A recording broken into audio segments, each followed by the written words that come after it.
MBS Radio se une a Himalaya. Todo el contenido de MBS Radio lo encuentras en la aplicación gratuita de Himalaya.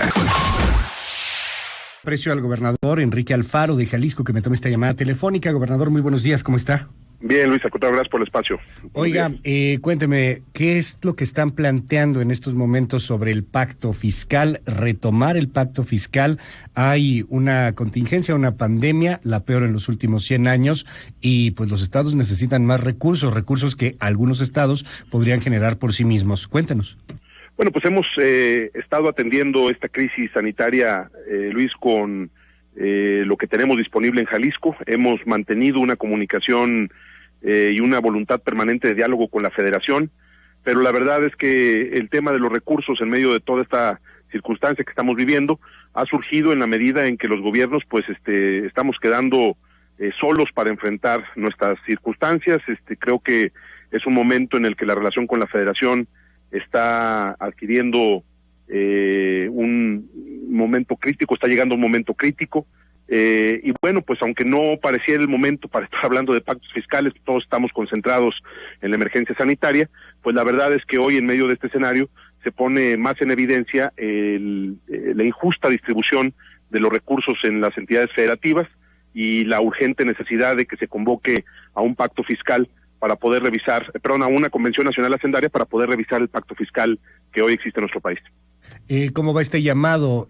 Hay varios gobernadores, particularmente de Acción Nacional, que bueno, pues están impulsando para que se dé esta convención hacendaria.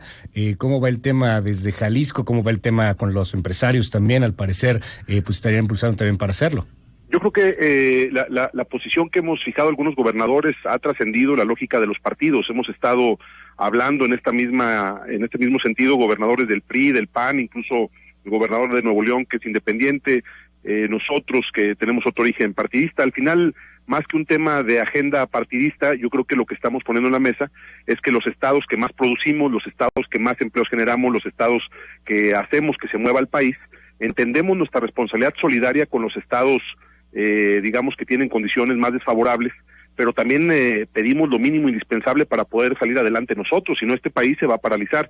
El llamado surge a partir de que los empresarios de Jalisco pusieron sobre la mesa una serie de medidas como propuesta para el presidente, y lo único que hubo fue un portazo en la cara, ni siquiera hubo una respuesta, es el desdén total. Estamos viviendo tiempos en los que la soberbia del gobierno federal pues ha adquirido niveles que hacía muchos años no veíamos en México. Lo que pedimos los estados es respeto, es simplemente que se entienda que la riqueza de este país se genera desde lo local y que queremos solamente que haya una revisión para que la distribución de los recursos no genere estas inequidades que hoy están poniendo en riesgo la viabilidad de que México pueda reactivar su economía y pueda construir un futuro justo para todos los estados de la República. Pongámoslos en términos muy sencillos, gobernador, de cada 100 pesos que da Jalisco a la Federación, ¿cómo cuánto le regresan?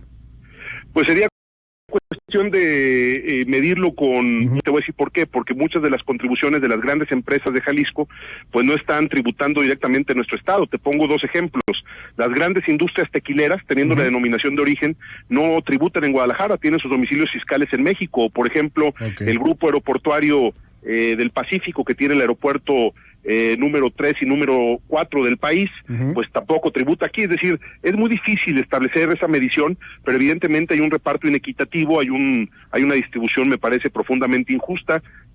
Nosotros estimamos que lo que Jalisco aporta al país es mucho más de lo que recibe, y lo que pedimos es que se entienda que no queremos ser un estado ajeno al acuerdo federal, que no queremos dejar de aplicar los principios el principio de subsidiariedad con estados que tienen más necesidad, pero sí queremos simplemente que se revise cuando menos lo más indispensable. Te voy a poner otro ejemplo, el seguro social, para hablar de un tema que tiene que ver con la coyuntura.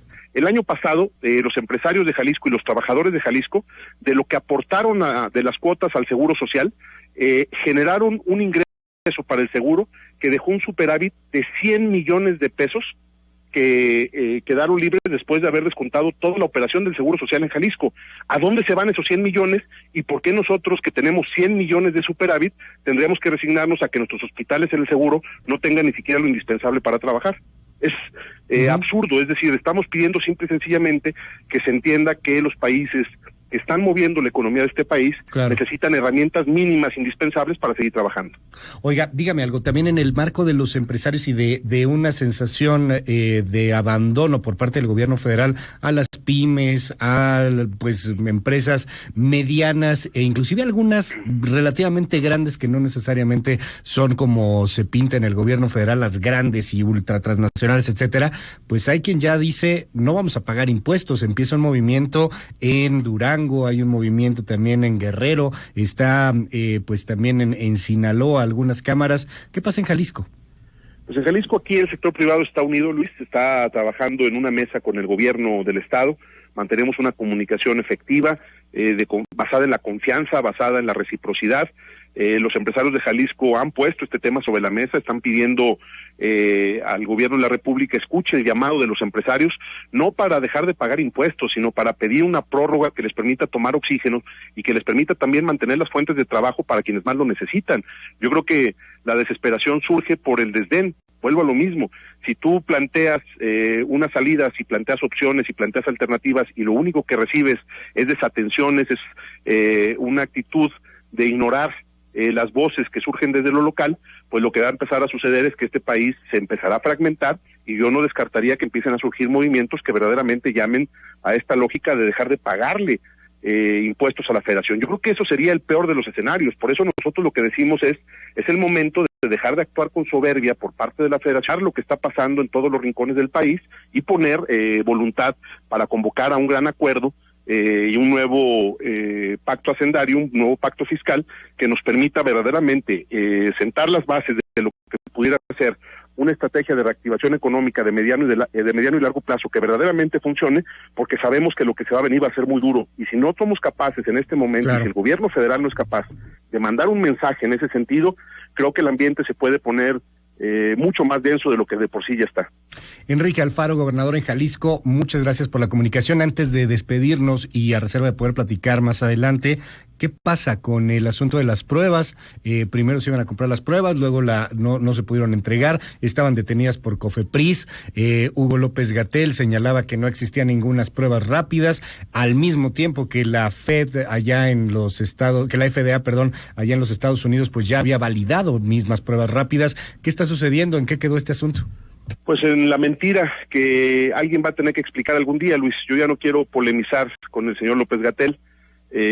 Nosotros lo que dijimos desde un principio es que había que atender la recomendación de la Organización Mundial de la Salud para hacer pruebas masivas como un mecanismo de detección temprana para poder aislar pacientes, para poder atenderlos a tiempo y evitar más contagios.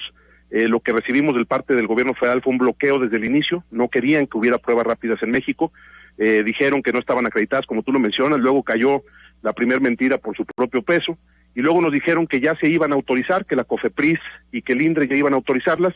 Todavía el día de ayer, déjame decirte que no hay ninguna autorización, y Jalisco no se va a quedar esperando que un funcionario que me parece tiene como propósito seguir cuidando las estadísticas, ponga en riesgo a nuestro estado. Entonces ya decidimos y hoy anunciamos en un rato más, les mandaremos la información con mucho gusto, presentaremos el modelo que está haciendo Jalisco para, a través de pruebas PCR, que son las que tenemos ahora disponibles, vamos a hacer una medición de cuando menos 500 casos al día, con un modelo distinto al del gobierno federal. El gobierno federal lo que plantea es un modelo pasivo, que